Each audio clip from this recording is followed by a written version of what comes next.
তিনি লাহিড়ী বাবার শিষ্য। তিনি মাঝে, মাঝে তৈল গোস্বামীর কাছেও যেতেন।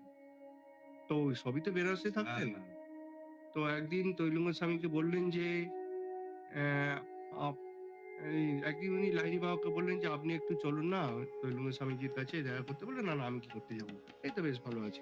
বলল, "না, না, একটু চলুন।" তো অনেক উনি রিকোয়েস্ট করার পরে লাহিড়ী বাবা রাজি হলেন। তো লাহিড়ী বাবা যখন যাচ্ছেন, বেশ অনেকটা দূর থেকে ওর কাছাকাছি আসতে উনি লম্পজম্প করে উঠে এলেন। উঠে এসে বুকে জড়িয়ে ধরলেন। উভয়কে প্রণাম করার পরে চলে গেলেন। এবার এসে বসলেন আবার। লাহিড়ী বাবা নিজের গন্তব্যস্থলে চলে গেলেন। এখন জিজ্ঞেস অনেকেই বলাবলি করছেন যে, এই উনি তো মৌন ছিলেন, বেশিরভাগ সময় মৌনই থাকতেন। আমরা এতদিন ধরে এখানে থাকি, ওনার খুব কাছের লোক। আমাদের সঙ্গে তো এরকম ব্যবহার করেন না।